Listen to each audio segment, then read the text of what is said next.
Well, good afternoon, everyone. I want to welcome you to the Conscious Life Expo post-conference. I love this expo because we bring in some of the top talent around. And the gentleman that I'm going to introduce is one of the people that is definitely tops in his field and has such incredible information to share. So I would like you to join me in giving a rousing Conscious Life Expo welcome to David Wilcock. Thank you. Thank you.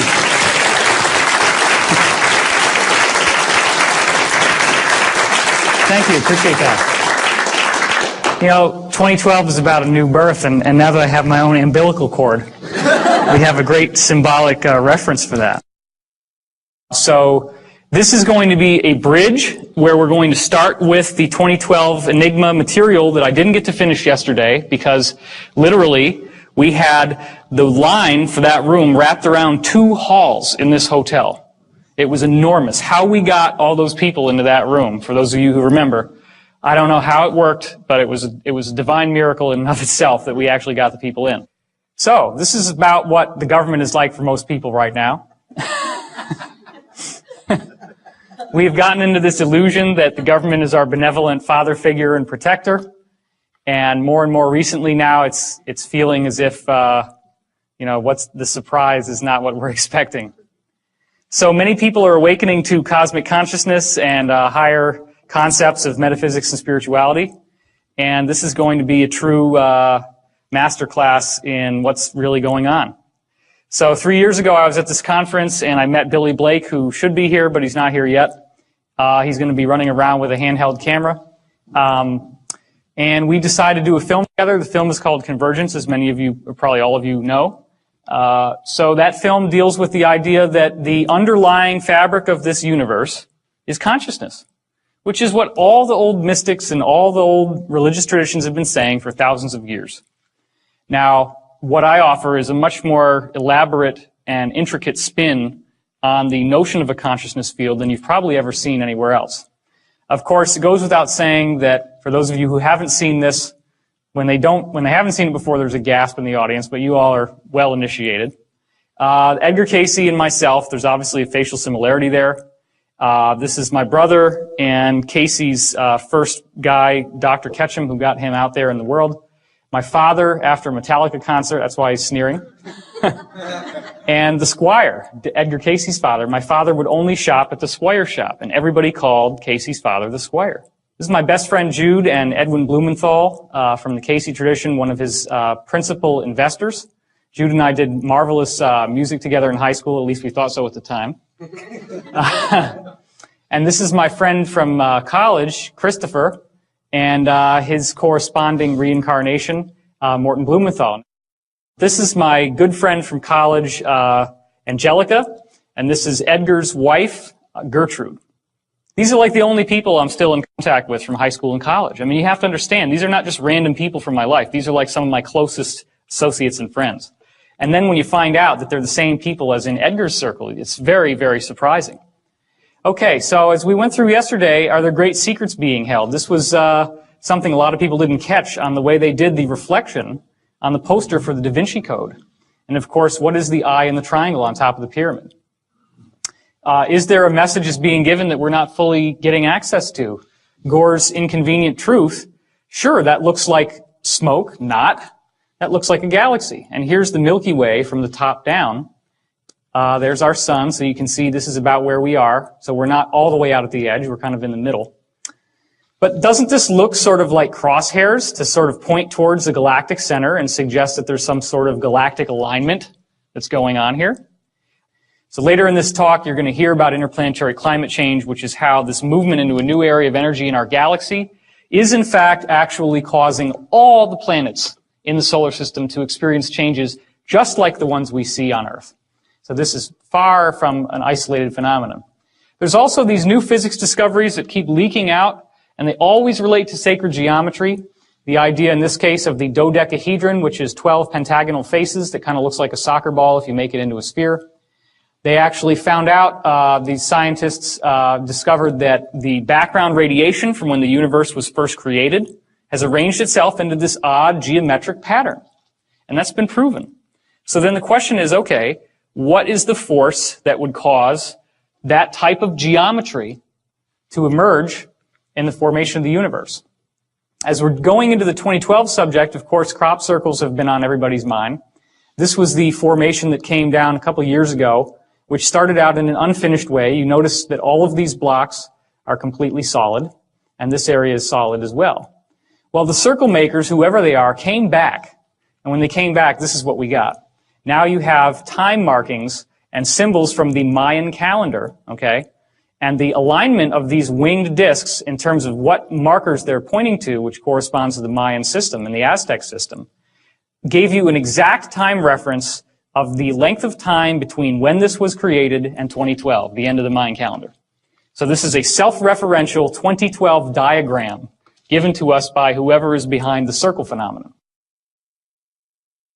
This is one of many crop circles which seems to suggest that the secret to understanding 2012 and this mystery that we're dealing with right here in our talk today is in vibration. That looks an awful lot like a vibrating puddle of liquid. This is what happens when you take vibration to the next step. You get sacred geometry, and I'm going to show you more about that in a second. If you can imagine, this is a sphere and a cube and then another sphere. This is the Froxfield chromosome formation. Obviously, the circle makers are saying, 2012, pay attention to your DNA, right? Except here's the thing. The chromosome's all broken up. And that's what happens before there's about to be a cell metamorphosis. Now, this is even more interesting. Check this out. What does that look like to you? A double helix. Okay, and there's 12 stations. Then down here, you get an even weirder thing. You get a triple helix, but they still have that same formation, and then boom. What's this? And look at the timelines. This is less than a month apart in 1999. And this came out in 96. So it appears that there is a message being given about the basic nature of DNA changing somehow. This is another crop formation which shows you DNA very, very clearly. As you can see that it's twisting, and you can see the ladder and the helixes. So there's something very interesting going on here. Now, this is one of the most staggering formations that's ever come down. As I said yesterday, the idea that two drunken Englishmen stomped it down with a funny hat and a string and board after coming back from the bar one night, it just doesn't fly. This is much too complex to be something that could have been done without an elaborate. And the thing is, there have been some cases where formations like this have been documented as showing up within a 1 hour period. Like somebody's out there at night, they see nothing, and then there's lights and the dogs start barking and everything goes nuts, and then all of a sudden, boom, there it is. So this is showing you the geometry of the tetrahedron, which here's a drawing of it. This is the frozen vibration that is one of the principal energy fields that moves through planets, as you can see in this diagram. It shows up at 19.5, which is Richard Hoagland's thing. He's speaking tonight at 7. So here's your animation of the actual great red spot, which is at the limb of the tetrahedron down here, and Jupiter. And this also extends through the great dark spot on Neptune. This extends through a shield, and this also extends through the great dark spot on Neptune. This extends through a shield volcano on Mars called Olympus Mons, all throughout the solar system. So here's the secret. This is just a puddle of water that's got ordinary particles of sand in it called colloids. And those colloids are then vibrated on perfect sound frequencies like the white keys on the piano. And what you get is this interesting geometric shape inside, which should look pretty familiar to us by now. So this is the same pile of sand in the same water, just with different sound frequencies. And this is a very important point we're going to get into soon. The fact is that you can crank up the sound to a different frequency, and you get the same stable geometry. It stays there, it doesn't move. And when you crank it back down, it goes back to the other shape. So these shapes remain consistent for the given volume of water that you have and the shape of that water, regardless of how many times you change your frequencies. And it's also important to notice that the density of the structure, the density of the geometry gets higher as the pitch goes higher. These are increasing pitches as you go down. So that's a very important point. So what if physical matter was actually built like this? What if this is the secret of physical matter? Could that mean that atoms and molecules as we know them could fundamentally shift? That's what we're looking at. As I was training you into seeing yesterday, is there a parallel reality where space and time flip over, where they invert with each other? And the answer is yes. That's actually what is going on. Does this solve all the basic quantum physics problems? It does. And that's been proven. Goes back to the two-slit experiment, where you have single electrons that move through two slits, but then they form an interference pattern of more than two slits on the other side, which is like a wave. So here you have a particle, but over here you have a wave, and you can even have multiple strikes at the same time. So atoms and electrons are not little bitty chunks of matter. They're just energy. But they're not behaving the way they should. So here's another diagram of that. This is what a wave does. A wave is just like if there was a liquid here, and then it hits this, it ripples like two waves on a pond coming together, and that's how you get your interference pattern. So of course, wave-particle duality.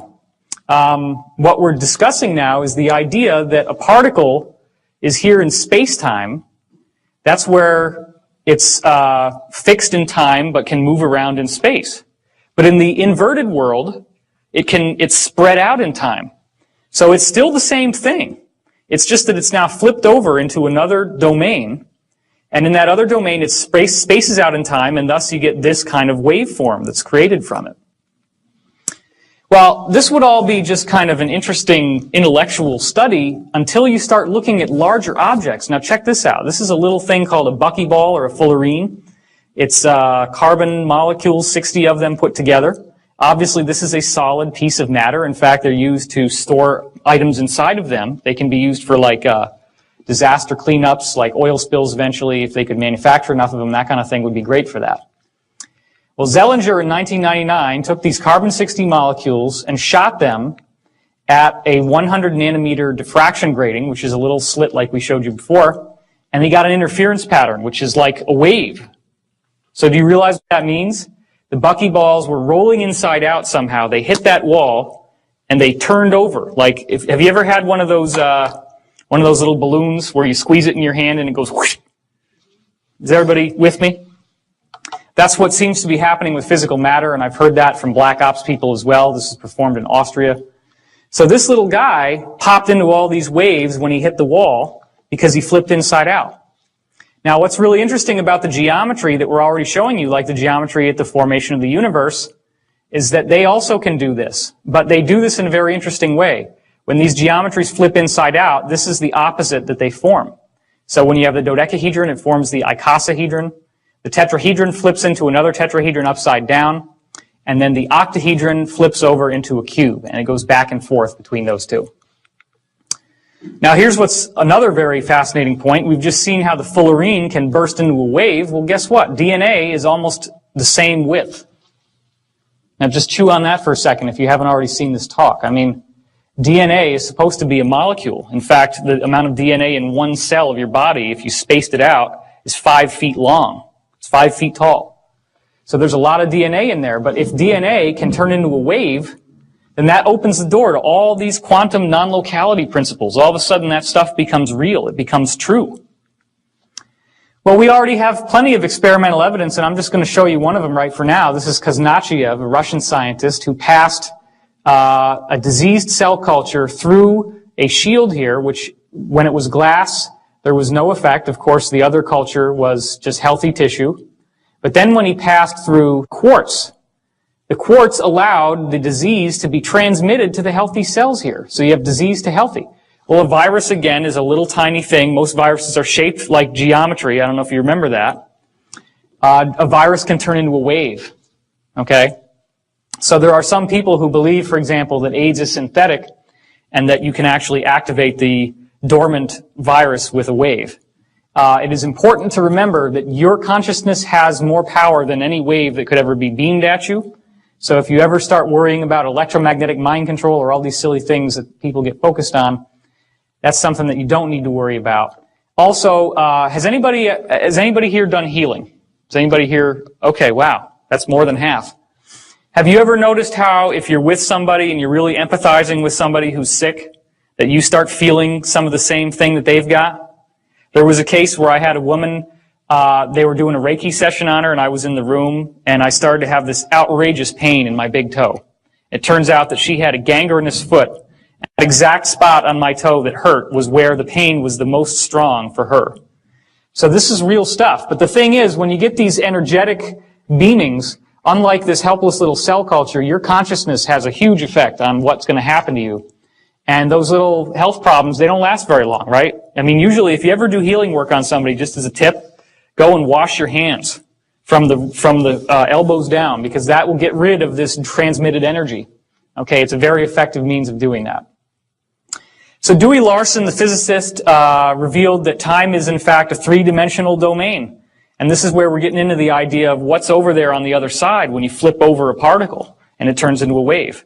There's a three-dimensional realm where time as we know it is spaced out.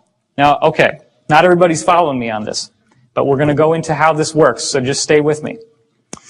Einstein talked about the space-time fabric, and the basic idea about gravity is that planets are like dipping down in this fabric, and then gravity is just the result of things rolling towards the planet as the fabric is displaced.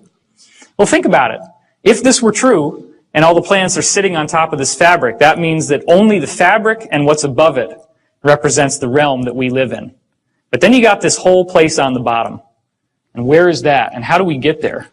Well, the answer is you got to punch a hole through. So that's your wormhole, right? You know, the word wormhole comes from the idea of a worm burrowing through an apple. Everybody remember that? And it's like the outside of the apple is space-time. The inside of the apple, where the wormhole goes, is time-space. That's a three-dimensional realm of time. Time is not linear. It's only linear because we're stuck in space-time. So what happens is time-space is on the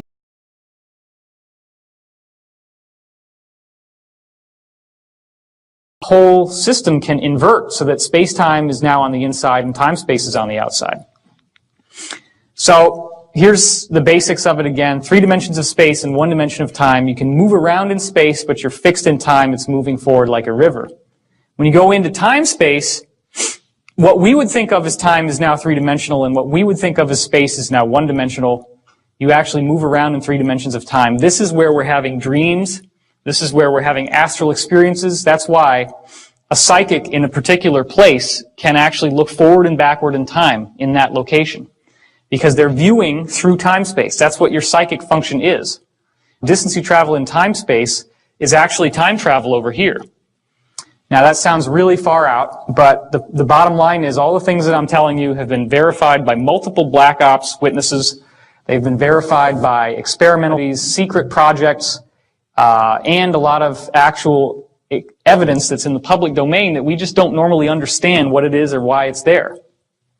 The entry and exit points are very important. If you look up in these medieval texts about fairy circles and fairy rings, these are the little circles you go into where you find the fairies or the gnomes or the dwarves or the elves or whatever.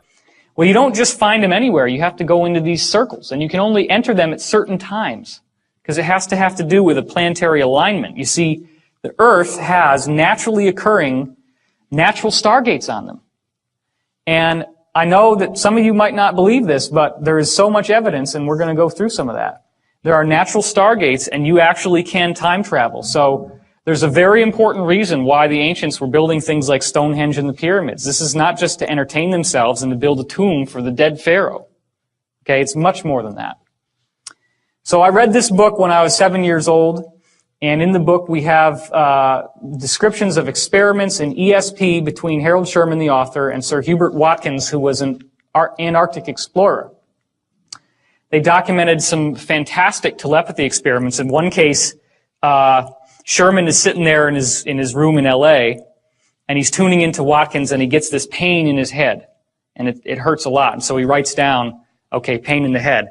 When we correspond that to what Watkins' journal said at the same time, all the people in his Antarctic expedition team were bumping into this stovepipe that had fallen down with a sharp edge, and they were actually lacerating their head, the skull. Bleeding from that. And he was feeling the pain. Just like I said, there's an energetic transmission of the pain.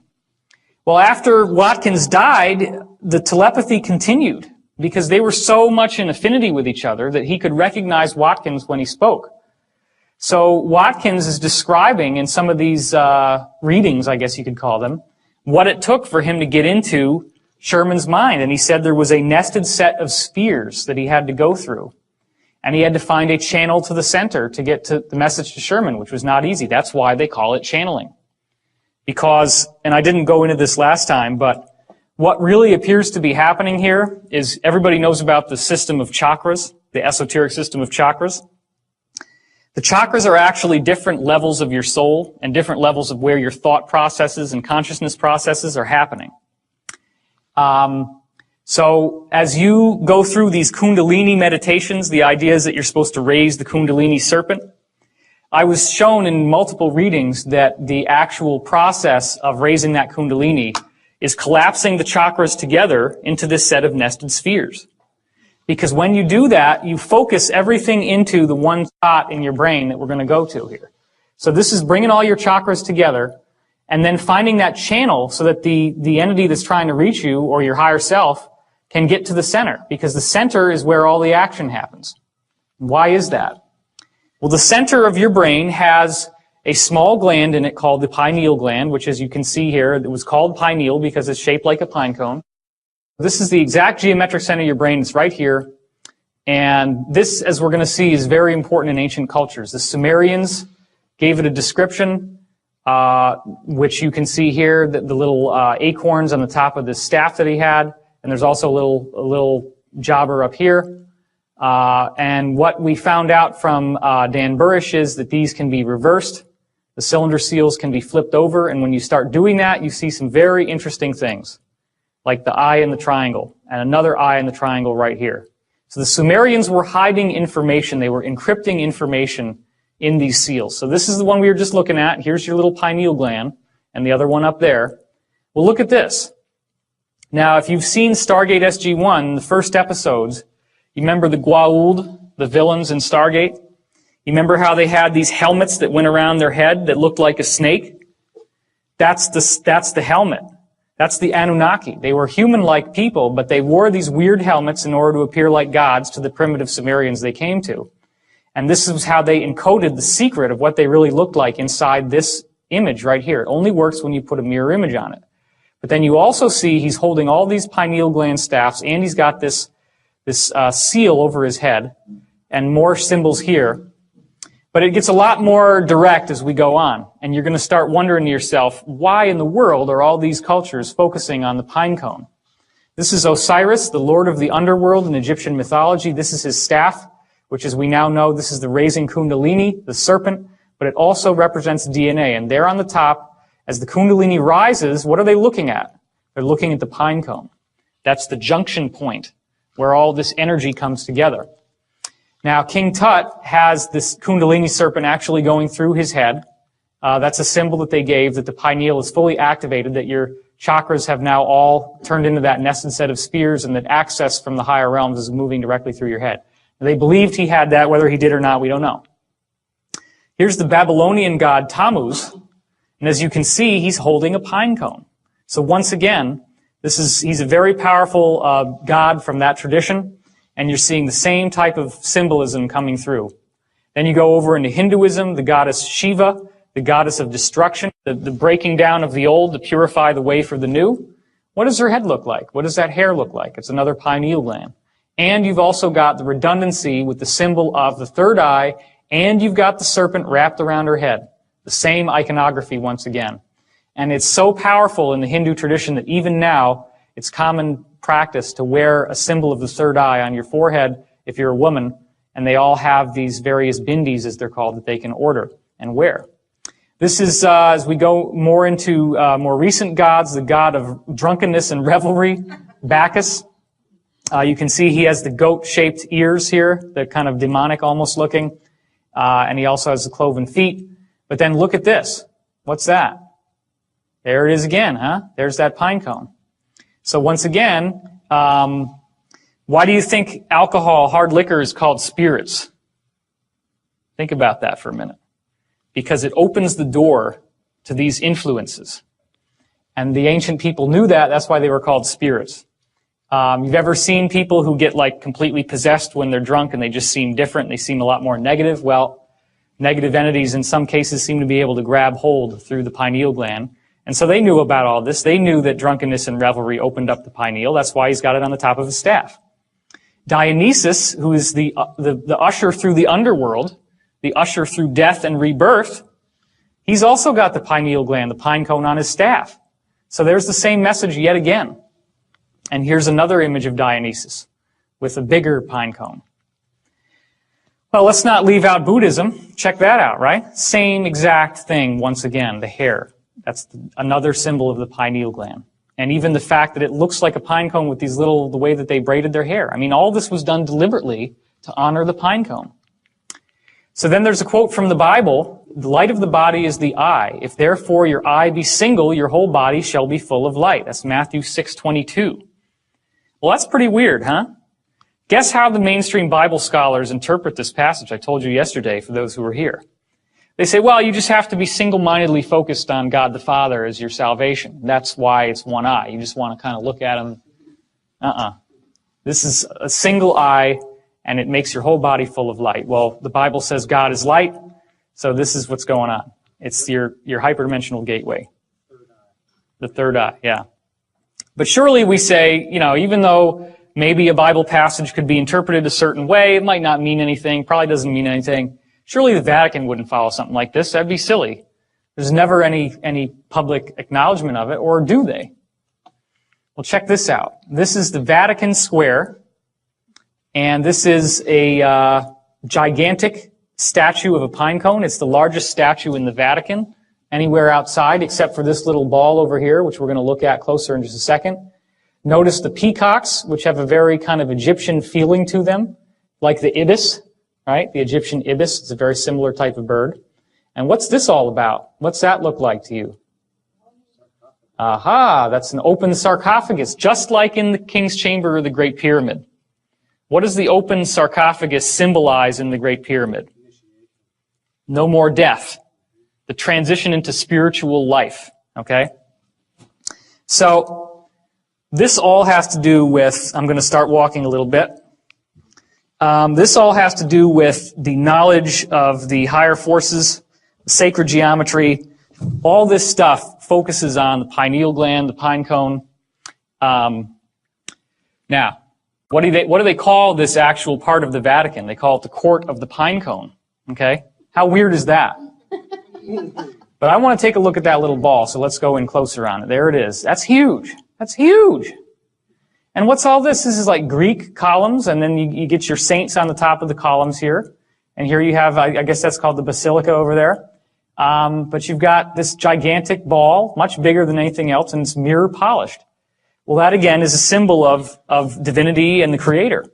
Okay? Well, there's the pine cone, and here's a guy. Look at that. I mean, a man is not even tall enough to reach the bottom of the pedestal of this pine cone. What the heck is the point? If everything that I'm telling you is bullshit and you go home and are like, oh my God, this guy has been smoking some really weird stuff. Okay, fine. If you want to believe that, that's fine, but answer me this. What the hell is that? And why is it there? And why do they care? And why is it in every single ancient culture in the world? It says the same exact thing, and it looks just like a gland. Any of them could have chopped open a head and found this gland in your brain. And they did. Well, this is what's at the bottom of that statue, okay? That's Egyptian cuneiform down there.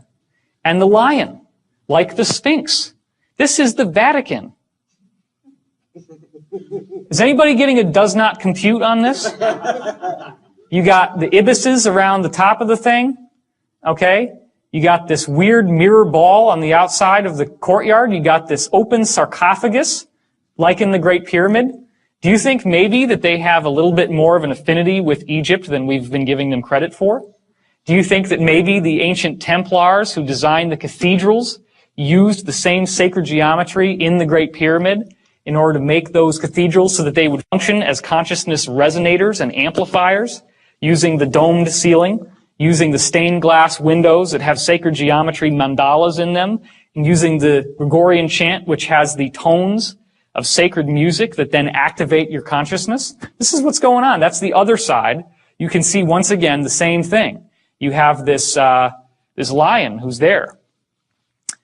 Well, okay, I guess if we put a cross on the top, it doesn't really count as an obelisk anymore. You know, we can kind of glide on that one. Doesn't work for me. This is very much something out of Egypt. And here's the smoking gun. The actual pontiff himself carries a staff that has a pine cone in the staff. Now, you cannot tell me that all this is an accident, especially when you understand that the esoteric symbolism of the staff, first of all, you notice it looks like a tree, and that's the central axis of the world tree, right? I don't have a slide for it here, but the world tree is what the ancient people saw when they looked at those nested spheres. You remember the mushroom-looking thing that I showed you before? If you go out into the solar system out of body, you see these, they look like umbrellas. And so you see a trunk in the middle, and then it moves out like this into what's that sphere that we're showing you. So that's what they used to think of as a tree. So this symbolizes the world tree. What's the joining point between the world tree of spirit and the physical pontiff, who is the actualized embodiment of spirit? It's the pine cone. So this is showing how the pineal gland, once it's fully awakened, allows you access to the world tree, which is the repository of all spiritual wisdom and knowledge. So, the pineal gland has been explained through conventional methods, conventional means, to some degree. They have figured out what it does by looking at how when light strikes your retina, there's a little nerve system here called the preganglion sympathetic neurons, and they move through, and the light transitions itself into your pineal gland, okay?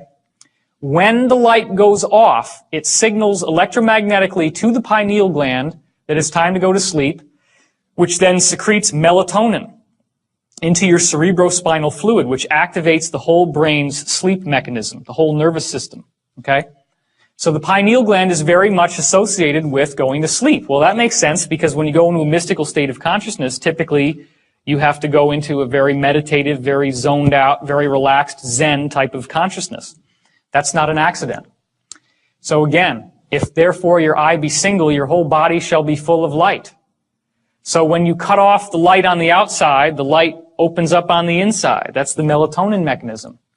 Well, the pineal gland is activated when light goes out. Jesus also said the people who sat in darkness saw a great light. Matthew 4:16. Again, the idea that it's only when the light goes out and you can activate your pineal gland that you have the full access to this knowledge. So the pineal gland also secretes another chemical. This is more recent research called dimethyltryptamine, or DMT. It's becoming increasingly popular in the New Age circuit now that people are taking these South American potions like yopo and ayahuasca, which is the one you're probably more familiar with.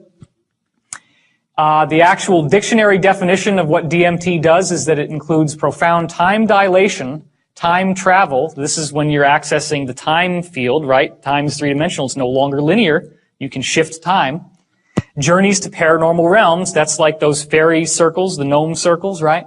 And encounters with spiritual beings or other mystical transdimensional modalities. All right, so there's the shape of it once again. Now, what's the big secret? The interior is filled with water. How does that seem like a big secret? Who cares? Why would it matter that there's water inside the pineal gland? Well, those of you who were here yesterday know the answer. The interior of the pineal gland, the water flips in and out through time-space. We'll get to that in a second. The problem that most people are having is that the water calcifies as you age. In fact, that's how they're able to figure out if your brain has a tumor when you're getting an MRI. Most people have this chunk of calcium in the center of their brain, which looks white on the MRI or on an X-ray. And if that little guy is off to one side, why is that? Think about it. Because what? Tumor is pushing on the brain, and it knocks it off of alignment.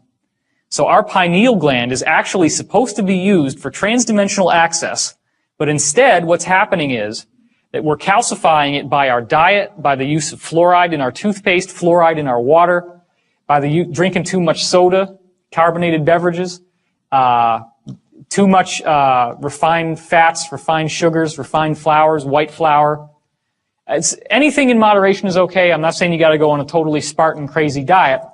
But this calcification is also what the Bible calls the mark of the beast. The mark of the beast is on the forehead, right? Does everybody remember that from the Bible? And what was it supposed to mean? It's supposed to mean that you're captured in the grip of materialism. Well, that means that you don't have your spiritual access open. That's the symbolism. The symbolism is when you look at the chakras, you actually see a dark spot up here. So that's where that comes from. Now this is where it starts getting very, very strange, okay? If you haven't already been blown away, this is where it should start to change your consciousness. The interior of the pineal gland, all along the inside, has rods and cones just like the retina on your eye.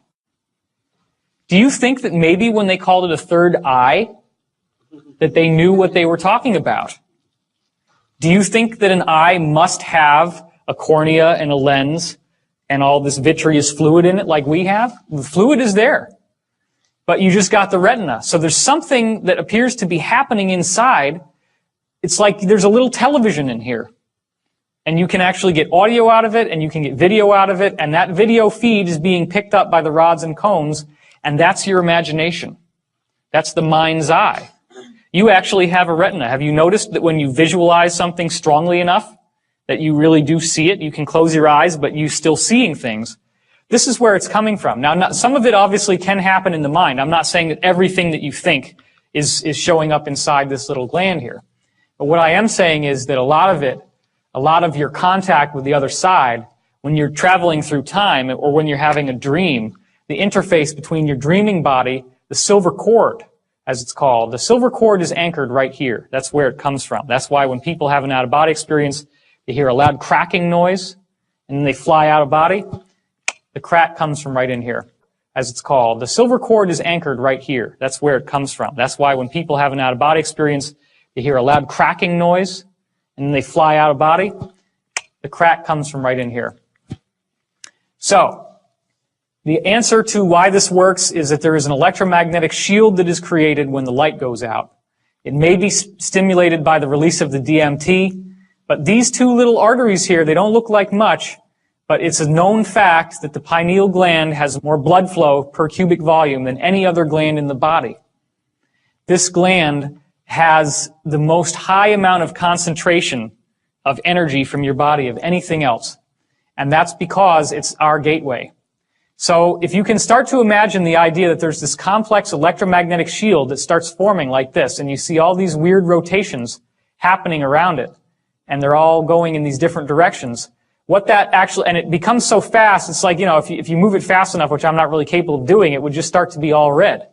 You get a perfectly formulated shield around the gland. When you do that, you have now shielded off all of the electromagnetic, gravitational, and otherwise, well, not gravitational, but all the electromagnetic, the radio waves, all the energy that gives us a reference in space-time. That opens up the door to time-space, just like when you shoot that little carbon-60 molecule, the little buckyball, at the slit, and it pops inside out, and it turns into a wave as it goes through. Well, there are little molecules inside this water called microclusters. And those molecules can flip over, and that's the gateway that allows you to see into time-space. So darkness activates electromagnetic activity. It feels like a pressure, a buzz, or a tone or acceleration inside your head. Has anybody here not had that experience? Okay, no hands have gone up. When you'll hear sometimes it's almost like there's a gong, or you feel like a pressure in your head. Now some people just call that Kundalini activation. But what's actually happening is that sometimes spontaneously, even during the day, your pineal gland just kicks up. It's like a car engine, whoo, and it suddenly gets going, and you feel this sort of explosive energy shooting up into your head.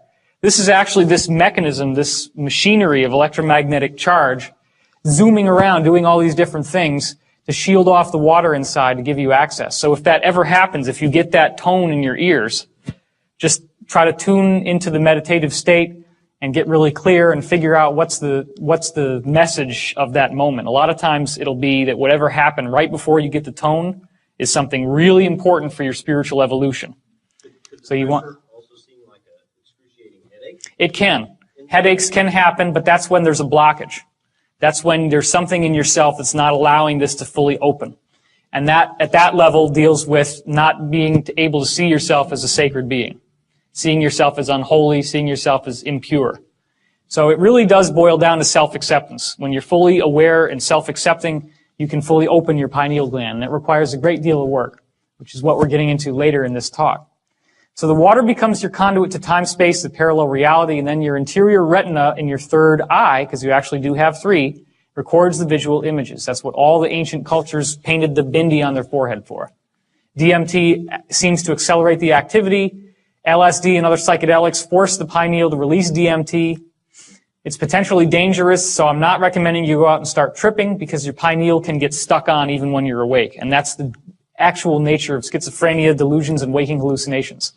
There have been multiple studies that have been done proving that shamanic visionary experiences and schizophrenic hallucinatory experiences are almost identical.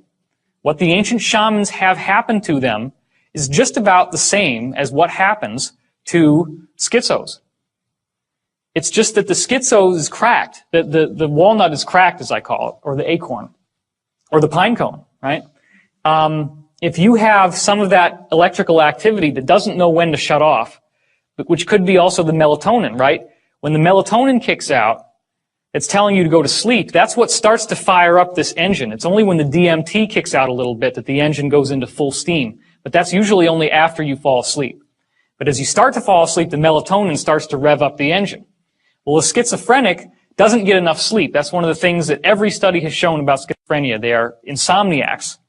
So if you do that enough, then melatonin more and more will start to be synthesized while you're awake, and it starts to open your gateway, and you start getting these hallucinations. So DMT is what's cracking that protection of keeping it electromagnetically dormant while you're awake. So it does very much look like the pineal gland is a natural hypergate. Now, here's another interesting thing. A colleague of mine discovered that the eardrum inside the ear is tilted on a weird angle. That's not straight up and down like you'd think it would be, or that you normally would imagine. It's tilted, and it actually tilts forward like this. So the eardrums look like this inside your head. Okay? What he found was that he could build microphones that had this orientation, like where they are in your head, and he gets a three-dimensional recording. So if I were to take one of these mics and put it here in the room, and then somebody ran over through the back screaming, and then we take his speakers, because he built holographic speakers, and you pop the speakers right there in the same exact room, and you press play on the tape recording, you're going to hear that person running behind the room as if they were there. You get a holographic sound. Now, it makes sense, right? If light can be holographic, light is a vibration, why couldn't you do exactly the same thing with sound? This is how it's done. It's done by reverse engineering the way your ears already work, because the human ear has a better three-dimensional tracking system than any other creature. The only creature that even comes close is the owl, which obviously for the hunting purposes. So we have a very unique hyperdimensional mechanism, and he actually also found that these lobes of the inner ear here are corresponding in the geometric angles to the Great Pyramid, the angles and slope of the Great Pyramid. So this is what happens. They're coplanar with a tetrahedron inside your head, the point of which comes out through the third eye center. And of course, the third eye is at the geometric center of this. So when you're going into the pineal gland, when you're falling asleep, you're going to lie down, you're going to tilt your head like this. Which way is the tetrahedron pointing now? Which way is the triangle going to be? Like this, right? And your eye is in the center. So doesn't that look a lot like this? So this is the secret, okay? There is a secret that has been kept right in front of our eyes. Nobody understands it. And again, as I said yesterday, I'm actually releasing this information for the first time. No one has ever made this public before. This is from deep in the Black Ops stuff. And I only was able to put the whole thing together from 7 different witness testimonies that all correlated independently of each other. That's how I found out that it's from the pineal gland. I'm not sure that they would want anybody to know this. So I am taking a risk at revealing this, but that's why I did it publicly first. Because this is what's happening. This is why this matters, okay? Could we reverse engineer the pineal gland? We have a basic system here. We have water that flips inside out. This allows you to see over into this other realm that we already know exists because we can prove in quantum physics that a particle turns into a wave and the wave is spaced out in time. Or has it already been done? Has it already been done? In fact, we have to ask ourselves, what are the needs? We need a barrel-shaped or pine cone-shaped container holding water, and it would have to be a special water. Then you have to have an electromagnetic shielding capability. Like I was saying, you got to have this system that can do all this kind of stuff inside in order to shield it off from space-time. You have to be able to fine-tune the fields because, as it turns out, how these little vibrations run has everything to do with where it goes. It's like Google Earth. Everybody here use Google Earth? You ever seen it? You can click on something and you zoom in on it. Well, that's what the fine-tuning of these fields does for you. It actually is like coordinates, latitude, longitude, and time. Then you need some kind of method to pick up the visual images. Now, normally in the pineal gland, you do it with the retinal tissue, but you don't have a retina when you're dealing with a machine, so what do? Well, what does a television use? It uses a cathode ray, right? It's a little thing that shoots onto this surface, and the electrons strike the surface, and they glow. Well, an ionized gas is going to glow if you strike it with this energy, so why not squirt an ionized gas in the middle, and then that might pick up the visual images? Well, this is what it looks like. This is real. Yesterday and today is the very first public unveiling in a public presentation of Project Looking Glass. Well, this is what it looks like. This is real. Yesterday and today is the very first public unveiling in a public presentation of Project Looking Glass. A human being is about this tall. This is built in underground bases. It is colossal in size. And what happens is when you fire this thing up, these rings start going in all different directions. It shields off the barrel of water inside, which is just like your pineal gland. The water inside flips over into time-space, which then captures argon gas, captures visual images, and this is what it looks like. It becomes huge, glowing, all the way out to these posts, which are used as stabilizers for the energy field. Now, it doesn't start out with an image of the Earth. That's just there as a placeholder, although you could see the whole Earth like that if you wanted to. That's not usually what happens. Well, contact, right? We have been given the technology right in front of our faces in the movies. They just don't tell you what it's for. 13 Ghosts. In what? I think it's called 13 Ghosts. 13 Ghosts? Well, thank you. I'll have to check that one out. Doesn't sound like a movie I'd want to see, but if it's for that. It's horrible. Oh, I can imagine. So contact, just to recap from yesterday, blueprints come in from the Vegans, from Vega. They figure out that it's only when you fold up these patterns into a cube, which forms what there in the center, the triangle with the eye in the middle, as it folds up. Cube geometry. That's when you can decode the plans to build this, these rings, which becomes this machine. And there's your little helicopter. So there's another shot of it. They got computer animations of how it's going to work with the different rings moving. This actually looks like the fisheye lens distortion effect that happens around the looking glass when you power it on. There's a gantry crane up at the top, and the little guy is dropped down and goes inside. That's like your barrel inside the mechanism there.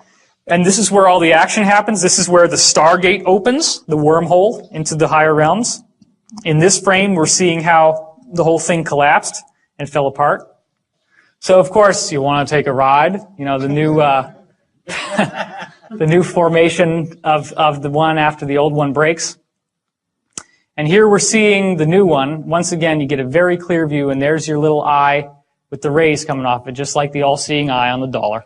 Not surprising. Here she is. It's even larger than the real one, standing on this ladder, looking down inside. This is the chamber and the chair inside, which we'll see is very important. And here's your geometry. Look at that. Did anybody notice that when you were watching the movie? Because it goes by pretty fast. That's that same geometry that's in the background radiation of the whole universe with the sphere in the center. They fire it up. Guess what happens? Big, bright luminosity, just like the real thing. The real thing that they're actually using and have been using since the 40s at least. And here's what it looked like from the control room. It gets brighter and brighter. And then she starts having the floor disappear. She gets dropped down inside. And then, of course, she goes through this wild wormhole ride, and there's an ascension experience at the end of the dream, because it is like a big dream, because she's in the dream plane. Now, last Mimsy, again, you got the same principle. The children find these little objects. She finds this toy rabbit, and he finds this little thing that helps him speak to the spiders. It all comes out of this cube that they find. Well, guess what's going on here? Same thing. It creates, at the end of the movie, it has created a wormhole into the higher realms, which allows them to send DNA into the future. Now, this movie is like an infomercial for everything that my colleague, Dr. Dan Burish, has been saying he dealt with in Majestic 12 dealing with extraterrestrials from our own human future human lineage extraterrestrials, as he called them. That apparently, in his system, they have gone to the future, they have survived, but they had a small gene pool as a result of the cataclysmic activity in 2012, and I'll get into why I don't believe this is what's going on. And then they needed our DNA, and they're trying to come back in time to get our DNA to fix their genetic problem. So this whole movie is just a big infomercial for all the stuff that Burrish has been saying, right down the letter. And there was a lot of development on the script. It is actually a great movie. I do recommend it. Now here's the thing. This is actually precisely what was found, except for the sphere, but the shape, and then even the little filigree on the outside, the little 1 centimeter raised filigree. This is what's called the cube. It was found in the Roswell crash. And this is what it looks like when the tides open. You ever see the movie Hellraiser? I don't know if you'd want to. But they have a little puzzle, a little box that they flip, and then it pops open, just like this. And what happens when it pops open? Where do you end up going? You go into this parallel reality that's like hell, right? So that's all based on real knowledge, because some of the spiritual planes you can go to are pretty nasty places. So when it opens up, you get these brilliant, vibrant colors inside and this grid pattern. It's called the yellow disc because the little yellow disc forms right here when it starts. And then you get a full color image. Unlike the other one where it's argon gas and it's all yellowy. You get a perfect color image on the real thing. And of course, there's a treaty that they have with the ETs that forbids them from giving you the writing that's on those panels. We can't do anything about that. Again, you're seeing the same redundant geometric metaphors here, the sphere with the geometry. So, all of this stuff, all of this usage of the looking glass technology has created some very, very interesting things. They have used this, for example, to cheat on presidential elections. Think about it. If you actually did have a technology that could allow you to look into the future and you're running for office, what are you going to want to do? You're going to want to go look at the newspaper headlines and the television and figure out what swing states you lost. So then you're back in time and you can program your Diebold voting machines to tip the vote just enough that it's exactly 50-50, which is what happened in 2000 with George W. versus Gore, and it's what happened again in 2004 with George W. versus John Kerry. Okay? The problem is that as a result of the fear that they have that in 2012 that you're going to get an Earth axis shift, which is caused by an inappropriate amount of energy moving through the looking glass devices. They have, as of December 2006, completely deactivated and deconstructed all looking glass technologies on the Earth. The Iraq War had, to a large degree, the mission of capturing a looking glass technology that was dug up in Sumer, which was originally in the possession of Gaddafi in Libya, which is why they attacked Libya. Gaddafi got rid of it and gave it to Saddam Hussein. Saddam Hussein was using this technology, viewing the future. The U.S. government went in after him because they felt that the fate of the world was at stake, because if they did not capture this technology and get it back and deconstruct it, that the Earth would have a pole shift. So this is what they say, and it's a great story. It'll make a great movie, which I'm sure is being written. We're going to get into the pole shift and why I don't think that that's what's going on at all. I do not have a negative doom and gloom disaster view of our future. It's very important that you hear that, even though I know some of this stuff might be a little freaky looking. So the D of the CTP is what they call it in code parlance, because nobody's going to know what that means. But when you actually decipher these letters, it means the doctrine of the convergent timeline paradox. Here's the problem. You look through time with this device, and when you hit 2012, everything goes perfectly white. As you get closer and closer to 2012, starting in around 1980, a very strange thing has been happening when they use the looking glass. There is an interlacing of images. So right now, imagine that if I had this slide on half the time, and then the other half of the time, there was an image of like a face. And if I interlace them slowly, then maybe every second it goes from here to the face to here to the face. Then as it speeds up, it gets faster and faster to the point that if it were complex images, you couldn't make out one from the other because they're flip-flopping so fast. Okay? That's called interlacing, and the frequency of the interlacing gets higher and higher as you go towards 2012. So anytime that they try to look at or they used to try to look, because they're not using them anymore, 2009, 2010, 2011, 2012, bam. It's so interlaced that they have a whole server farm of computers just to deconstruct the two images and be able to see what they're looking at in the future. So again, this is what they're using. This is one of the main ones they're using, the Orion cube as they call it, or the cube. And also it's being used with Looking Glass. But what's going on with 2012? Well, here's another very interesting thing. Dan Burish, who I've had multiple discussions with privately, and we're actually going to have an event that we're speaking at together at Caltech, which is later in March. And I'm going to have that on my website if you're interested. It's going to be local. My website is divinecosmos.com. And we're going to talk about all this stuff there to some degree, but it's mostly going to be on his research with biology, which we'll get into later. But anyway, we have multiple parallel futures that we can choose. And what he found was there was a treaty that they were trying to do with the extraterrestrials that was codenamed Tau 9. And in the Tau 9 treaty, they had a line item in the treaty that was intended to share his biology technology with the ETs. And that technology was able to reproduce the original seed of all life on Earth, which the ETs wanted to use to be able to heal their own DNA because they believe that they're human lineage. So what he found out was that these other beings apparently had contacted him and said, you cannot tamper with the tree of life. You can look at it, you can admire it, but you can't mess with it. The tree of life is the actual source code of our DNA. So what was happening was they were looking into the future, and he took the negative visual that he got from the alien, from the ascended being that came to him and warned him about the tree of life. He held that image in his mind of what would happen to the Earth in 2012 if this were allowed to happen. And the image inside the looking glass immediately shifted to the apocalyptic vision. So he was able to prove by doing this that you can determine the outcome of what this thing shows you by your conscious focus.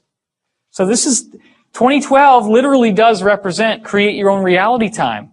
It has everything to do with what do you expect is going to happen. This is where thoughts becoming reality really takes on a whole new meaning in a way that you've never heard of before. Now again, I also had a contact with a man named Daniel. You can hear about the story on the free 3.5-hour Project Camelot video that's on my website. You can go look it up. I met this guy in New York. I was stranded at the airport because of the snow. I ended up going to a Denny's. It was the only place that was open. I had brought the Montauk book with me for some reason, even though I thought it was all just a bunch of crap. And this dude walks by in like biker gear and a big burly beard. Big guy. So you like that stuff, huh? You like that Montauk? I said, oh my gosh, this is all a bunch of crap. He says, I used to work for Preston Nichols. What? Preston Nichols is one of the authors of the book. And I just started laughing. I said, look, there's no way that you worked at Montauk, because Montauk is a joke. It's fake. Well, he kept on talking, and the next thing you know, he sat down, and we stayed up all night, and I had like scribbles all over the placemats. And I mean, this guy, and it's a shame that he doesn't want to go public, because I'll tell you, he's got an amazing amount of information. And I didn't go into it very much yesterday. Some people asked me to go into it a little bit more, so I will do that. You have to understand that there is a basic New World Order, an Illuminati, if you will, which is primarily run by the Rothschild family. The Rothschild means red shield, which is all kinds of esoteric symbolism we could go into, which I don't have the time for. The Rothschilds financed Stalin and the takeover of Russia, the Bolshevik Revolution, 1917. They have financed the French Revolution. They financed World War II. They financed Hitler, and they were financing the U.S. So they believe in order out of chaos. You fund both sides of a war, and whichever side wins, you got their vote. because you're their paymaster. You've given them their money. You control their financial supply, which means you can control the government. Okay? And you profit no matter what. Right. And also what happens is that the war stimulates the economy, so you get much more infrastructure and much more buildings coming out of it. That's why, for example, Ford Motor Company was building tank plants in Germany, which is why Hitler's Wehrmacht had the tanks. It was from Ford. When American bombers bombed Ford's tank plants in Germany, Ford personally repaid Hitler so he could rebuild the tank plants faster. Boeing actually was shipping, this has been documented, was shipping passenger airliners to South America, which were then sent to Africa, where they ripped the seats out and turned them into Hitler's bomber fleet. That was Boeing. These are American corporations. The whole idea of these big wars is a joke. It's a setup. It's a game that's played to play off the opposites against each other in the hopes of synthesizing a new world order where we all kind of synthesize. That's why Democrat and Republican is a joke. Okay? They want certain aspects of the conservative Republican Party. They want, for example, the cultish religious aspect, but it's not Christianity. That's why the liberal side is all about being open and being free and not having any of these traditional shackles on you. Because what they ultimately want is a racist society. They're very racist, and they're interested in a new world order which is run by a Luciferian philosophy. Now, this is very disturbing sounding stuff, but they actually believe that since they have the secret tradition that goes back to Atlantis, and that they've been persecuted for thousands and thousands of years by various people, nobody persecuted them as badly as the Roman government through the Catholic Christian Church. They were tortured, they were killed, so they came to the natural conclusion, you can understand anybody would have done this under the circumstances. What do you think they would choose? They would say, okay, whatever God these guys think is God, that's not the right one, because he's stringing us out on the rack, he's torturing us, he's killing us. Therefore, whoever the Christian church says is the bad guy is the good guy. Okay, wait a minute. Lucifer is the brightest light, the brightest angel in heaven, right? And he's the one that got tossed out of heaven. Well, maybe he got tossed out of heaven because he was too cool, right? Because everybody else in there was a bunch of corrupt shysters. Well, this is actually what the most powerful people in the world think. And they are a fundamentalist religion just like any of the others. They still believe this weird stuff. They follow these teachings. They actually buy into this, okay? So that's why it's weird, because you see these political parties that are siding with religious fundamentalist Christianity, and they actually do have a fundamentalist religion, but it's the mirror opposite. So their energy vibrates with each other, and that's why they work together so well. Don't forget, of course, that Hitler was also running on a Christian platform. And who was Hitler's main ally in World War II in Europe? Italy. Italy is the Vatican. The Pope and all that stuff was supporting Nazi Germany, okay? Because it was in the Vatican, which was in Italy, which was Mussolini. So, the reason why I'm telling you all this is not for you to have a fatalistic sense of doom. It's to also enlighten you to the fact that this is going on, that it's real, and that the Nazis were very, very proactive in rebuilding all of the ancient secrets that had been lost. Because for the first time, they had a world power government that could go out and militarily by force invade places that were being kept under lock and key with heavy guard and go in and steal the artifacts and the technologies that would allow them to rebuild their so-called master race and all this stuff that they're so into. Okay? What's that? Raiders of the Lost Ark. Raiders of the Lost Ark, exactly. So, what do you think happens when a UFO crashes in World War II? And the people who financed Nazi Germany, once it collapsed, they're looking for as much technology, as much goodies as they can get their hands on. So what do you think they're going to do when these UFOs crash? They're going to want to rip out everything from those UFOs imaginable and reverse engineer it and make it into something they can use. So what's the first thing that they go for? They take out the chair. Because these UFOs, you're sitting there in the chair and you say you want to go somewhere, you meditate on it, and a vortex opens up in front of the ship and you fly through it, and you pop through a wormhole and you end up somewhere else. Okay? So that's what the chair does. The chair is the interface with your consciousness. So when you understand that your consciousness is interfacing through the chair, that helps you get to a point in yourself where you can see that the chair is a psychic amplifier. That's what it does. The chair's function is that it takes your natural, innate psychic function and makes it vastly more powerful. People may not know what the Philadelphia experiment is. Oh, the Philadelphia experiment was the result of the testing of high-energy arc welding on the creation of very large battleships by the U.S. Navy in World War II surrounding Norfolk Naval Air Force Base, which I used to be right near in Virginia Beach. What they found was that when you got this high energy, this was the highest arc welding ever done, like a big bolt of lightning. And it pinched time-space into space-time. So you get this black hole in the room. And then actually they were having tools disappear. So the tools never came back, and they realized there's something here we can use, and they actually designed it into something that they put on the ship in the hopes that the ship would be able to be invisible, like the tools became invisible.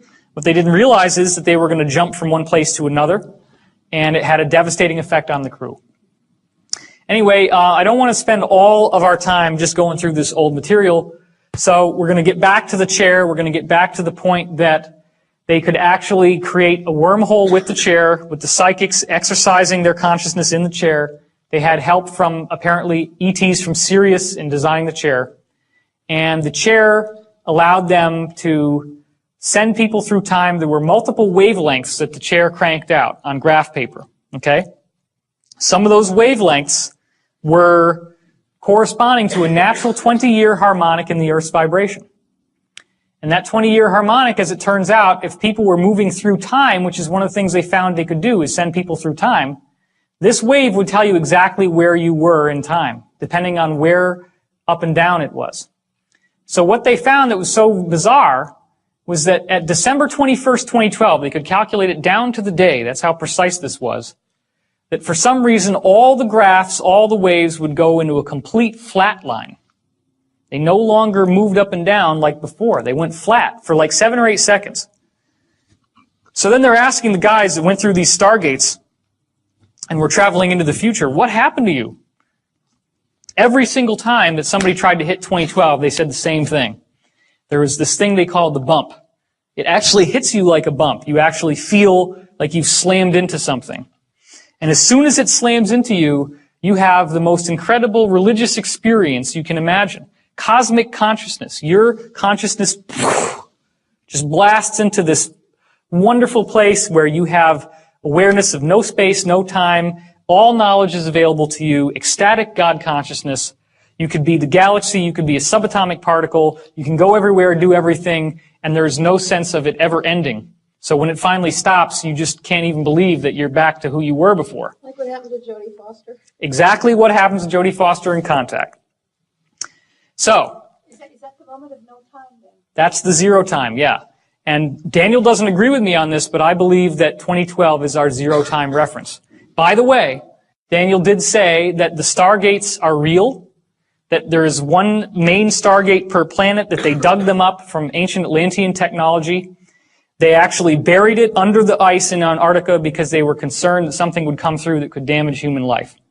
So that is real. Stargate SG-1, all those television shows, of which there's 10 seasons, the first and second year of Stargate SG-1 are remarkably loaded with real stuff.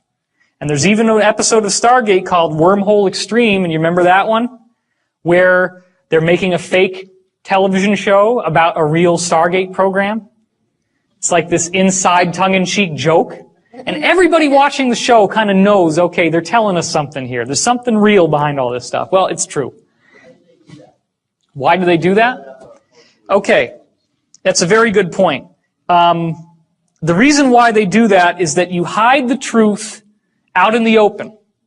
So that if I go into this lecture and I'm telling you all this stuff, you can just say, oh, well, he's just into Stargate. You know, he's just watching television shows. But in fact, this was really cool. One time, I was sitting down with Daniel one day, and we're talking about the looking glass, and this has a little orb that appears when you're looking at a particular place, and it's a ball of light. So they gave it this really weird name. They called it an outer band individuated teletracer. Okay? outer band individuated teletracer. And they shortened it to the word OBIT. Outer band individuated teletracer, an OBIT, right? So then we're thinking, all right, this is what they always do, right? They hide this shit out in the open. Let's go Google outer band individuated teletracer and see if there's anything there. I couldn't believe it when we went on Google after he just told me this. He had no idea either. And boom, Outer Limits. There's an episode of the Outer Limits called Outer Band Individuated Teletracer. Wow. And it's all about this stuff. There was a show. He was actually really interested in me too, because I seem to have some sort of psychic connection to these things. He says to me one day, "What do you think a TVG is?" I said, "Time vector generator." "How did you know that?" "You're right." "I don't know." Yeah. So I did not go to Montauk. I've never sat in the chair. Somebody asked me that. Were you in the chair? No. I was just very, very fortunate by some kind of crazy synchronicity to meet this guy. I wish he would go forward, but he doesn't want to. He did tell me, by the way, that they have found life on other planets. He said that the moon Io around Jupiter has little creatures crawling in the rocks. He said that Mars once had a civilization, that they've actually had astronauts on Mars, that they have a photograph that he saw of these astronauts waving with a big pyramid next to them. They actually have underground bases on Mars. There's a technology we've learned about from other witnesses now called a jump room, where you walk into the room, it's like an elevator, the doors close, you suddenly feel really sick to your stomach, the doors open, and boom, you're on Mars. Just like that. No time has elapsed. So these technologies already exist. And I would certainly like to have one. It would be a lot easier than taking an airplane flight. You can get over the stomach thing, I guess. So, again, all gate travel is much better than using a ship. It's a much preferable method than traveling by a spaceship because you go a lot faster and you go a lot farther. And you can reverse engineer it by taking the seat out of the ship, which is what they're doing here. So, have these seats ever showed up in film so that they can hide it out in the open? Well, check this out. There's your seat. Now, this one doesn't actually have any consciousness interface, but some of the other ones do. Total Recall, jump rooms to Mars, civilization on Mars, underground city, pyramid at the end, and once again, you have a chair that has a strong effect on your consciousness. In Stargate SG-1, they have the chair of the ancients, and O'Neill sits in it, and it activates and amplifies his consciousness, which allows him to defeat the evil fleet of the Goa'uld by shooting balls of light at them. Minority Report. Here you have people sitting in chairs, floating in water, and they are psychic, and it is amplifying their psychic ability, which Tom Cruise is then able to manipulate on a screen. One of the things that Daniel told me is that out of all the waves that this chair cranks out from the ships, that it also includes visual images from your pineal gland. And they can space them out and look at them just like in the movie. So this may have been designed to set the precedent so that someday they could actually create a department of pre-crime. Now what also is very interesting is that the witness testimony we have of people going through these wormholes shows us that it looks like little light bulbs lined along the sides as you go inside. So that right there is not an accident. We've already got pre-crime in Britain. Really? Jim Moss has been talking about it. Oh, how about that? Jim Mars has been talking about pre-crime in Britain, he said. Okay, X-Men is another one. You remember Cerebro? Where he wheels up to this thing. This is actually the antenna at Montauk, except that it's a octahedron, 2 Egyptian pyramids base to base. But the same basic idea. There's a chair in there. You put this little helmet on. This is where you sit. And then it amplifies your psychic ability. That's what allows him to be able to find the missing mutants when they go missing. It's what allows them. Remember that one scene in X-Men where one of the whole movies actually, the plot is that there's an evil force that's going to harness his consciousness to get him to run the chair and basically kill everybody who's a mutant on the planet. There's a chair in there. You put this little helmet on. This is where you sit. And then it amplifies your psychic ability. That's what allows him to be able to find the missing mutants when they go missing. It's what allows them. Remember that one scene in X-Men where one of the whole movies actually, the plot is that there's an evil force that's going to harness his consciousness to get him to run the chair and basically kill everybody who's a mutant on the planet with the psychic amplification. So this is all based on this real technology. Now here's what was strange. this 20-year loop has a bad side effect. When the Philadelphia experiment happened 20 years ago, there was an enormous amount of energy released. That energy reflected through the time domain. It got stuck in the time domain. An enormous, almost a nuclear release of energy was caused in the Philadelphia experiment, or the Rainbow Project, in 1943. There's a 20-year harmonic, and during certain favorable points in the harmonic, if you have a huge energy release, you're going to get another one down here, and you have a conduit or a gateway between those two areas. Okay? This is bad. We don't like this. This is called a rift. It's very dangerous. It's very serious.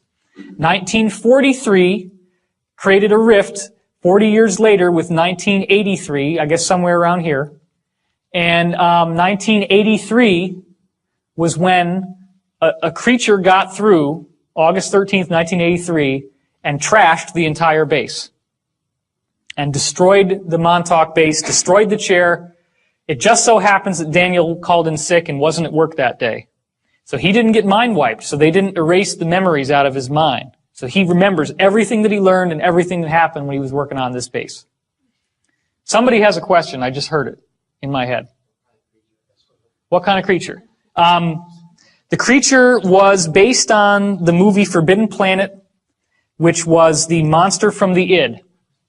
The secret that Daniel knows, because he was in contact with the guy running the chair, Duncan Cameron, is that they were very pissed off at these Nazis. They did not like the Nazis. They didn't like what they were doing. They thought they had too much power. They thought the potential to misuse this technology was much too vast.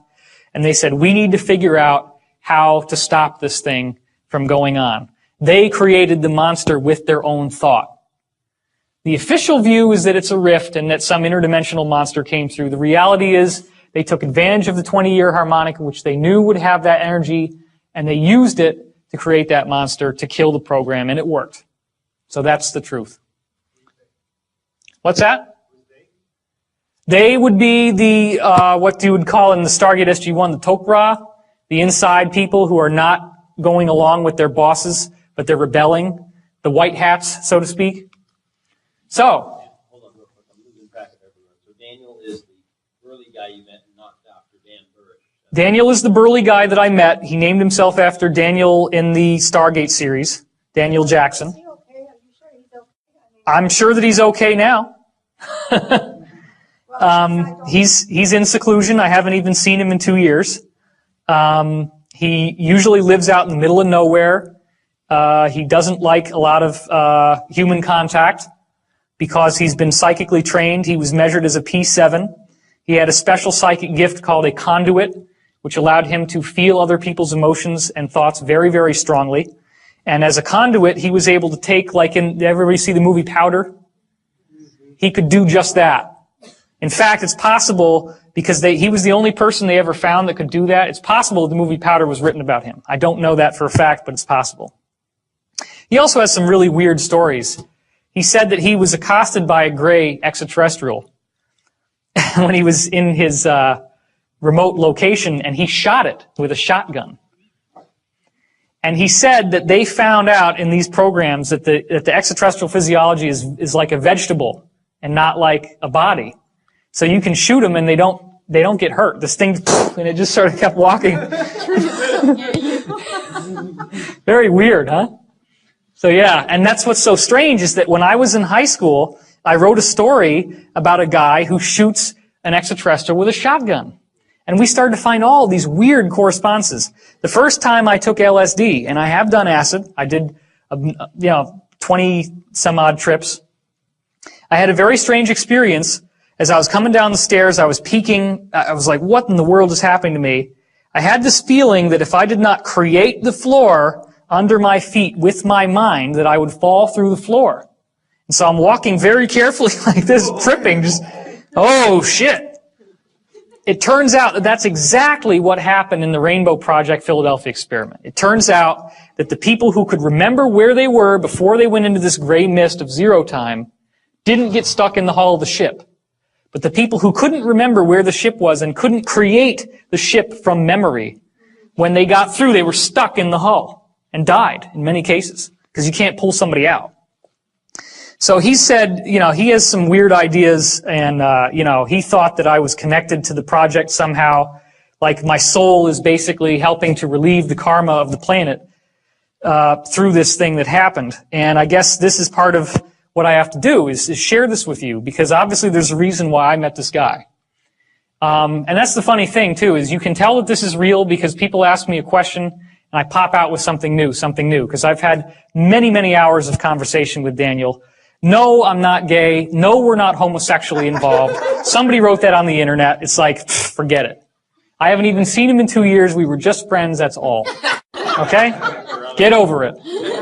And even if I was gay, which I'm not, what possible difference would that have to my message or to the value of the material that I'm sharing with you? Can I get an amen on that? Come on. I mean, really, let's just let go of these ridiculous prejudices, because everybody has a right to be here. Every soul is precious beyond measure. I am not a racist. The DNA level shows us that we are so similar that you cannot actually tell what somebody's race is from a genetic test. There's only very, very weird special things that they have to go out of their way to find to look. But we're 99.9% the same. It is. It's a smear tactic, and it's being used to dumb us down and to get us fighting with each other rather than looking to the source of the problem. Okay? But that's what we're doing. By shedding light on it, we're helping to understand it. So, the reason why I'm going to go into rifts and holes in time is because it has to do with 2012, and it has to do with you breaking down the conditioning. Let me finish the sentence. Breaking down the conditioning that has kept you from seeing the greater reality that we live in. Question? Can you go back to the 20-year space-time cycle? Yep. So you were saying before that at the apex of the current cycle, you get a rift in time. And one was created in 1943, another one in 1983. Is there a possibility of that happening again at some point in the other? Yeah. Okay. He asked a good question, which is, okay, the apexes of the wave and the bottoms of the wave is a 20-year cycle, but especially from top to top, the 40-year cycle, from 43 to 83, you get this big conduit, you get this big rift that was created by the Philadelphia experiment. Now again, it could have been anywhere. It was the fact that the Philadelphia experiment was done when it was that created a harmonic coupling 40 years later. That's all. I don't know for a fact that that was on the peak of the wave. He didn't say that. However, this wave is a subharmonic. It's only a subharmonic. The 2012 wave is much more powerful because we're dealing with ultimately a 26,000-year cycle.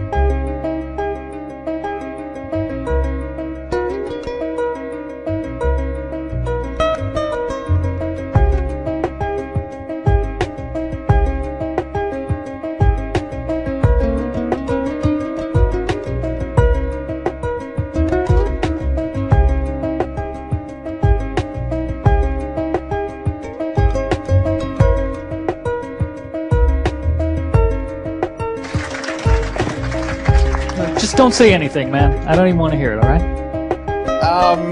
Then here's my question. All right? You can talk as long as you like. You have a unique perspective on Edgar Casey. Edgar Casey I knew this was going to happen. Correct. No. It's the psychic premonition, right? Dude, I ain't backing on you, man.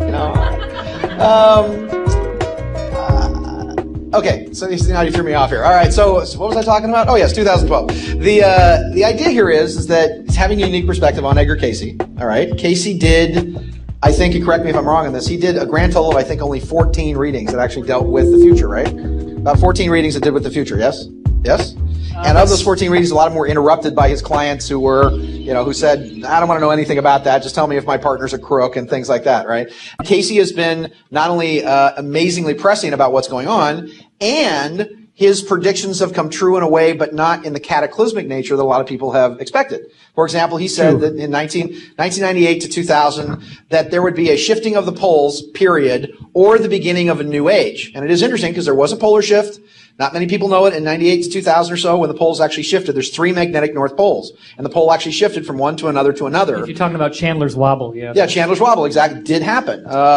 He talked about 1998, the Library of Atlantis, the beginning that it would be found. And of course, in 96, there's an earthquake in Cairo that cracked open the Sphinx Temple complex. And we think that the Tomb of Osiris might be the foyer, if you will, to what might possibly be the Atlantean aspect. So considering that a lot of Casey's predictions have been pulled down so to speak, that have been softened by prayer and human action and what have you. And you don't have to stick to that. I'm just pointing out, because of your unique connection to this, the connection and what I am of interest to me, we seem to have done so much work along the lines of the Mayan calendar, the harmonic convergence of 1987, meditations that have been done 92, 94, earthquakes that have been lessened in California. I mean, working with the Prophecy Research Institute, when Gordon Michael Scallion was talking about the whole West Coast falling into the ocean and whatever else, and so many people did meditations in California, and then the call went out for people to start meditating, and I said, don't tell me what's the same, tell me what's different. And people began to realize that the future was not as dire as many of them thought. So 2012, again, I wasn't sure if there was a lot of prophecies, but if you could mix that with what your opinion is of what goes on in the next 4 years or so, because everything is beginning to condense. Everything is beginning to pull humanity back into the beginning of that quantum leap. So take us there and take it away. Okay, great. Well, thank you, Sean. What I didn't want to have to dwell on is the reincarnation thing. If you're interested, you can go to my website, divinecosmos.com, and read about that. Because I don't really think this is about individual personalities as much as it's about yourself. A lot of people have come up to any of us on this panel, I'm sure, and would like to have us be the savior figure, for lack of a better term. And there's no messianic return. It's a consciousness awakening that's happening in each person. And so if you want to get help from others on your spiritual path, that's fine. But I would always encourage you to practice discernment and recognize that if a truth doesn't resonate with you, you can throw it away and not look back. Because as one of our panelists was saying, this is a future that we create. 2012 appears to be an energy field which is largely dependent upon our focus in terms of how we choose to go into it. And one of the reasons why we know that is because of the government time travel project I just spoke about in my workshop, which many of you were at, called Project Looking Glass. And it turns out that the person looking through the looking glass determines the future that you see by what they expect they're going to see in the future. So this is an actual government Atlantean reverse engineered time viewing technology that has now confirmed factually, and I've had multiple witness testimonies that don't even know each other independently tell me this, that we are dealing with a situation where how you look at it does determine the outcome. So if that works for you, then work with that, because honestly, I don't believe that we're dealing with the cataclysmic reality. The Edgar Cayce readings you spoke of, Sean, were largely dictated by an entity that at the end of the readings would call itself Halaliel. And Halaliel was later identified by the people in Cayce's circle as being a trickster entity, and trickster means negative. So this entity is responsible for the prophecies of California sinking into the ocean. Do you think if I believed that I would live in Los Angeles? Honestly. So, I'm not like you, though. I don't want to die until I'm ready. I wouldn't get anything out of it, I don't think. But, no, seriously. Seriously, I think that... In David's defense, a lot of us get that, by the way. Dude, you live in Hermosa Beach. You know, what are you talking about? You predict the future and you live in Hermosa Beach. That's where the wave's going to wipe everything out. And I keep telling him, well, California's going to be all that's left, and it's going to be the rest of the United States that falls into the sea. So, you know. That's right, man. Well, again, I want to remind everyone here that each soul, every one of you, is precious beyond imagination. And it's just such an incredible honor for all of us on this panel to be able to share this energy with you, because as you tune into our frequency, there is a very real energetic conduit that is formed. And if we are clear enough, then our personality disappears and we become a lens for the Creator that you're shining to us to shine back onto you, hopefully with some transformation and some nice filigrees on it. So I wanted to share with you a perspective on 2012, getting back to your earlier question, Sean. And this deals with the idea of what exactly is going to happen between now and 2012. And this gives me a great segue into a piece of information which is scientific in nature, which I've wanted to share at this conference, and this is the great time to do it. I was poking around in Russian physics. I was looking through the web for various scientific studies done by Russians on torsion fields, which is the energy field of consciousness. And they've done some fantastic work. I, quite by accident, stumbled across the Russian Institute of Temporology, which means the study of the nature of time, and found a paper by a man named Dr. Sergei Smelyakov. I know. Go ahead and laugh. It's okay. My coughs don't smell like anything, by the way. They're just roses. But Dr. Smelyakov, or we'll just call him Sergey, maybe that'll be easier. Or Smelly, as his friends call him. Or Sergey, we can call him Sergey. I think Smelly's better than Sergey, I think, actually. Sorry, Danny, I don't want to tangent on you. I apologize. Okay, the point is this. Smelyakov looked at the Mayan calendar, found out that, does everybody know about the golden mean, the phi, 1.618? That's the harmonic cut, the sacred cut. You can cut a guitar string and it'll be 1 to 1.618 is the ratio. Anyway, that's the basis of all life and all growth. If you take the Mayan calendar cycle of 5,200 years in length and you start chopping that up by the phi ratio so that it implodes into a singularity in 2012, which means that if you have an imploding spiral, okay, you're cutting it by phi, you cut up 5,200, make that sacred cut, and then cut that unit and cut that unit, those cuts will fall on certain years. And what Smelyakov discovered is that on those years, very, very substantial changes happen on the planet, including the fall of civilizations, the rise of new methods of measuring time, the rise of new civilizations, the rise of great spiritual teachers such as Jesus and Gautama Buddha, the major earth changes. In fact, the Russians did a 2,000-year retrogressive study of earthquakes and found that the biggest earthquakes happen on these resonance points. Well, think about what I said. It implodes into 2012. So what does that mean? Prior to actually hitting 2012, in the last year especially, there's going to be one after the other after the other. And every one of these wave fronts changes the planet, changes consciousness. One of the last ones we had was 1991, which was the fall of the Soviet Empire. One of the more recent ones that we had was right before, like 2 days before the Bush administration invaded Iraq, which I believe was the political fall from the public will of power that they had. So we're dealing now with the next wave that's coming in 2009. As we head into 2010, 2011, they're going to start happening every couple months, and then they're going to start happening every couple weeks, and then they're going to start happening every couple days. By the time we get to 2012, we're going to be hitting new ones every hour. And towards the end, it's multiple times per second. Okay, now my readings have told me, for what it's worth, that some of us will be able to have ascended abilities. I mean, full-on ascended abilities prior to the actual shift happening. So that would be very cool, because what we're expecting after 2012 is a 100 times more harmonious utopian world where things like time travel, levitation, instant telepathy, instant healing, telekinesis are as common and as everyday as breathing. And I look forward to that time. Now, I've been told that any one of us in this room, anyone, if you're willing to do your practice, which basically involves the acceptance and the forgiveness of the self, and if you get that down, then you start looking at everyone else. If somebody else upsets you, the only reason why they would is because they're hitting an issue that you have. So if somebody does something and it no longer is your issue, you won't be upset by them. If you can find that peace and that equanimity within yourself, then you will be the most compatible for this change that is coming. And as each of these new wave fronts hits, these are sufficient enough. They used to take hundreds and hundreds of years. They change the whole nature of the world and civilization. They're going to start happening every week and then every day. So you can harness that potential in yourself, and I see a very, very positive future coming. So I thank you.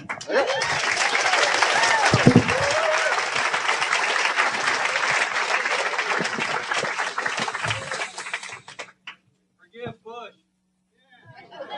Already done it.